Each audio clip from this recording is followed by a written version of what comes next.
My loving husband was diagnosed with terminal cancer, and to cope with the sorrow, I threw myself into my work. One day, a man claiming to be a lawyer approached me. "Your husband has submitted a request for $5 million in damages. Are you having an affair while he's sick in the hospital?" The man smugly presented photos claiming to be evidence of my infidelity, but I had no idea what he was talking about. "We've already gathered evidence proving that you're the woman who's too busy dating to care for her sick husband." I was taken aback by the man's arrogant words. What could this guy possibly know about me? Feeling as if he was challenging my entire life up until now, I decided to take the man to my home to show him the truth. Along the way, I didn't forget to give a secret signal to a middle-aged woman in the neighborhood as we passed by. My name is Melissa, and I'm 27 years old. I currently run multiple web media platforms and make a living from it. What should I do about this? Sitting in my living room, I mutter to myself as I stare at the computer screen filled with text. "Melissa, let's take a break." My husband Kevin comes out of the kitchen and hands me a steaming cup of warm coffee. "Thank you." I smile at my partner, who sits beside me as I accept the coffee. Kevin is not just my husband, he's also my work partner. I've always loved writing, so I started as a web writer during college. But I hit a wall after just a few months since I began without any experience. A friend told me, "I know someone else who's into web writing like you," and introduced me to a man. That man would later become my husband, Kevin. Kevin also loved writing, and he'd been a writer longer than I had, so he taught me various things, from writing skills to how to get work. Initially, we were just good work colleagues, but as we spent more time together, our relationship gradually turned sweet. Before we knew it, we became indispensable to each other, transitioning from good work colleagues to beloved partners. After graduating from college, we went into business independently as web writers, and together we started to run and operate web media platforms. As our work progressed smoothly, our relationship evolved from beloved partners to one-of-a-kind family. Now, as a married couple, we mostly work from home and are always together, both for work and in our private life. When I tell this to my friends, they're surprised and ask, "Don't you get tired of being together all the time?" But whether it's because we're on the same wavelength or something else, we actually find it quite comfortable. It's probably also thanks to Kevin's calm and gentle personality. I never doubted for a second that my life with my loving husband would continue forever. One day, prompted by a friend, we decided to go for cancer screenings. We often joked that we're both so healthy, sickness isn't even in the picture. But with a friend's relative getting diagnosed with cancer, we thought this was a good time to get checked. As it turned out, I was fine, but Kevin needed further testing. By this point, a sense of unease had already set in. Kevin kept saying, "I'm fine, nothing's going to be wrong." But I couldn't shake off my worry. Then the detailed test results came back. Kevin had cancer. Moreover, the doctor told us it was at an advanced stage because it was detected late, and I collapsed right there and then. Kevin had cancer, and it's advanced? We'd had yearly checkups and nothing had ever seemed off. Sure, he had some cold-like symptoms once in a while, but Kevin always said, "I can work from home," and never really went to the doctor. If only I had noticed something back then.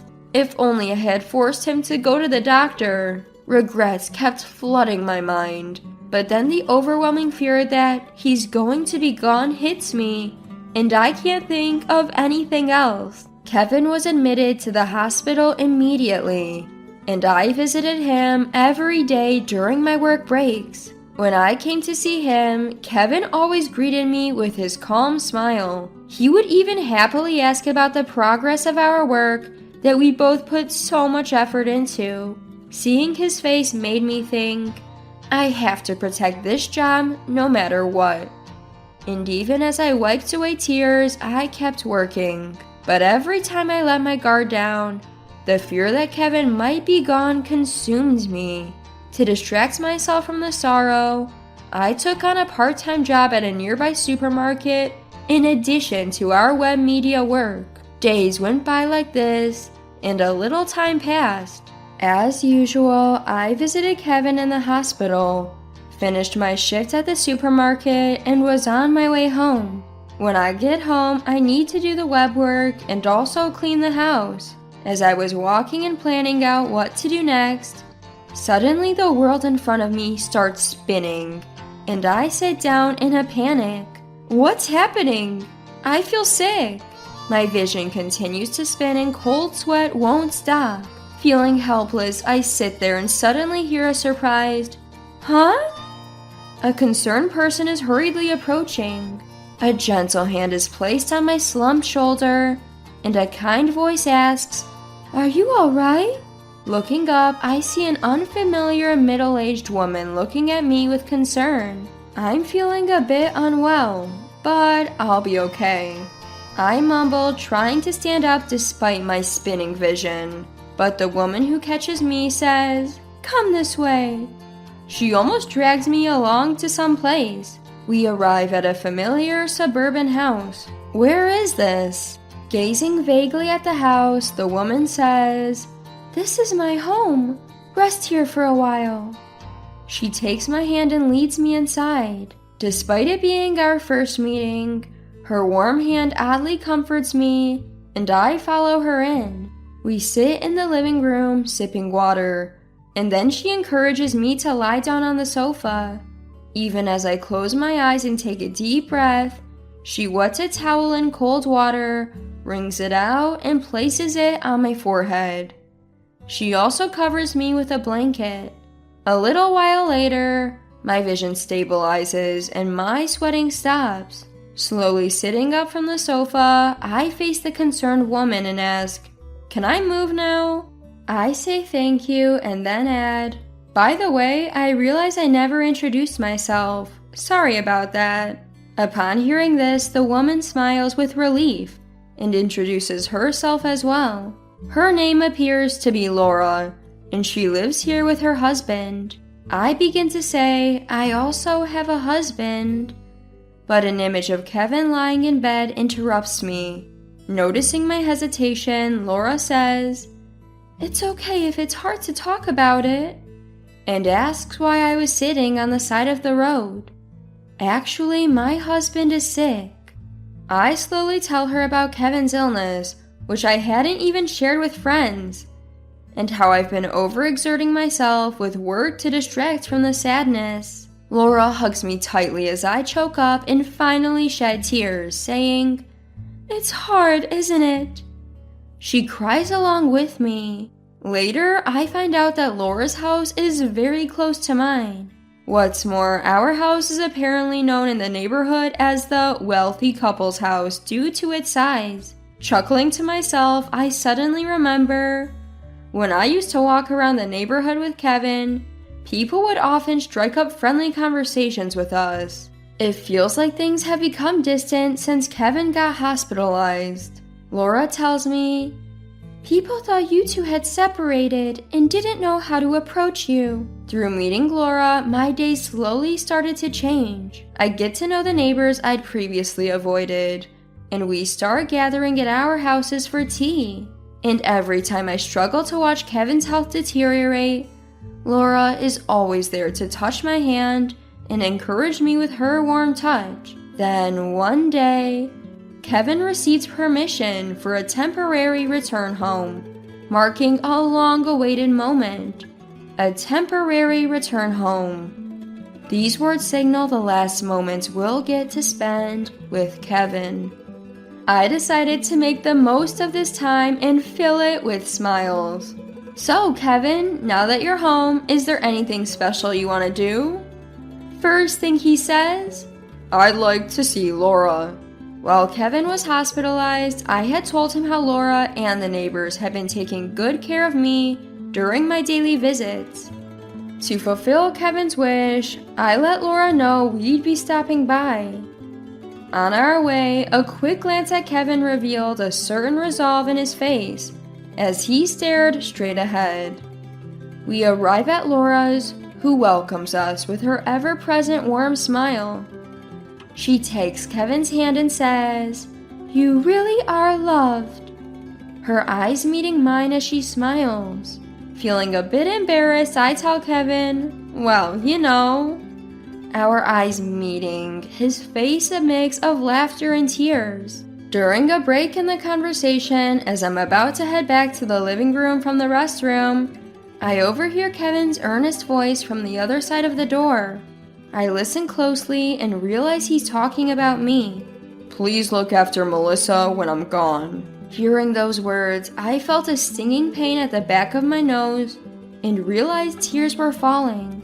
So that's why Kevin wanted to come here. Hearing Laura's gentle, "Of course," I couldn't stop my tears.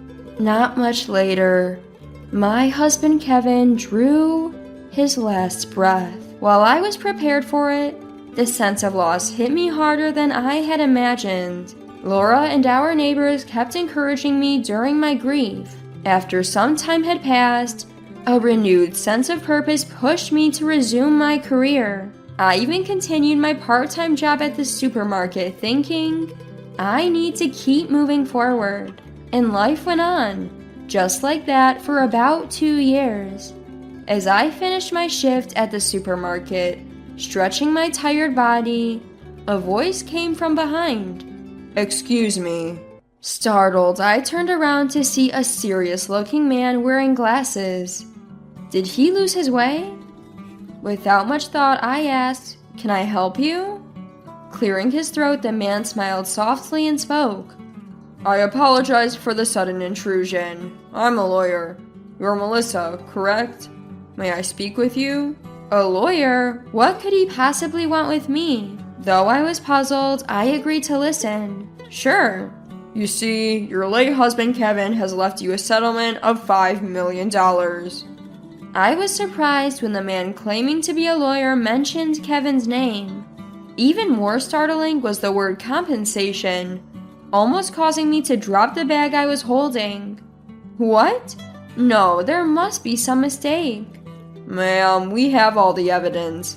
While your husband is in the hospital, you've been having an affair, haven't you?" The man, smirking, started to talk and pulled out his smartphone. He showed me a photo. What is this? The photo showed a man and a woman, arms linked, walking away from the camera. I must admit, the woman in the photo bears a slight resemblance to me, but it's definitely a case of mistaken identity. That's not me, and I don't know that man. Besides, my husband passed away 2 years ago. I laid out the facts and was about to walk away when the man suddenly raised his voice to stop me. "Lies about him being dead won't work. We already know you've been dating around while neglecting your sick husband." I was stunned. I remember the days when I was rushing to Kevin's hospital every day and working nonstop. What could this guy possibly know about me? I wondered, isn't it common sense for a real lawyer to offer a business card? And shouldn't he have notified me through documents or a phone call rather than meeting me in person? I shook my tired head and stared at that man. He wasn't going to back down. Realizing we wouldn't reach a conclusion, I decided it would be quicker to just show him, "Please come this way." I invited the man into my home. In hindsight, it was a bold move, but I felt emotionally charged, like he was negating my entire life. As I walked home with the man, I crossed paths with Laura, who was holding a shopping bag. Laura looked surprised, but understood something when I raised my palm. She acknowledged and returned the gesture. I opened the front door and ushered the man inside. Clearly thinking he'd successfully manipulated me, the man enthusiastically said, "Let's discuss the paperwork inside." Ignoring him, I led the way to a certain room. "Please come in." It was a room with a memorial altar.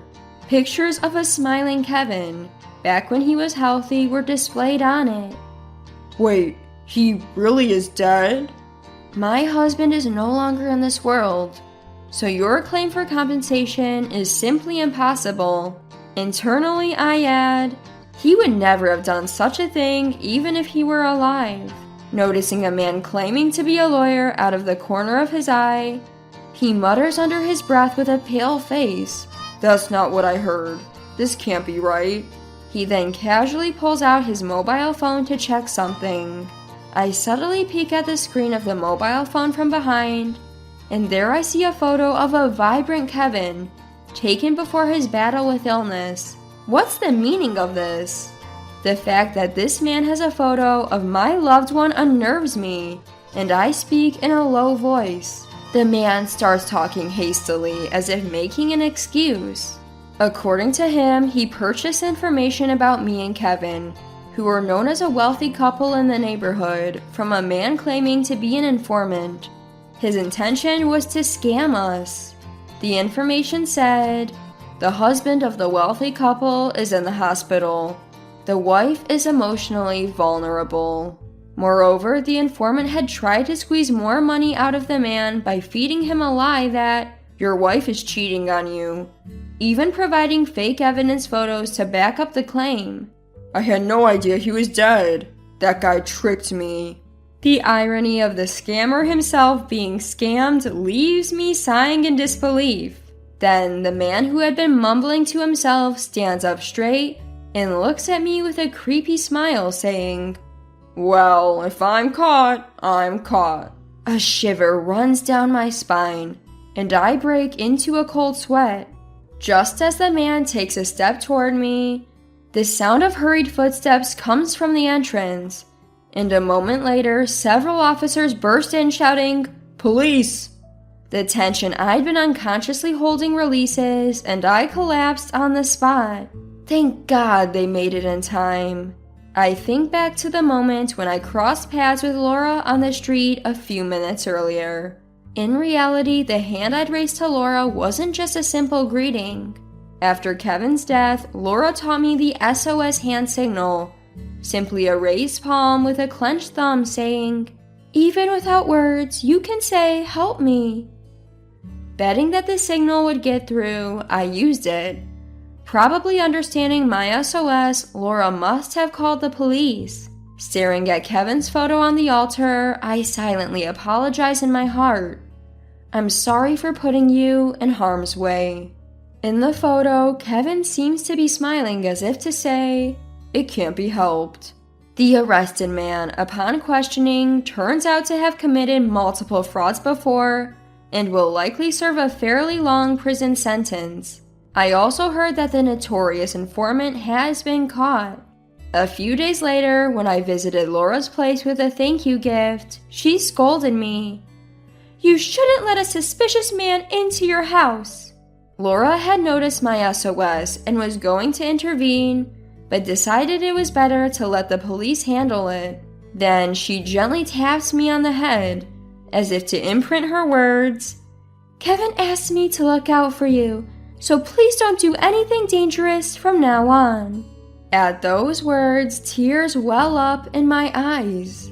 Ever since then, I've been living happy days, helped by Laura and the folks in the neighborhood. Today, I put my hands together in front of the photo of Kevin on the altar. Even in a world without you, there are plenty of people who help me.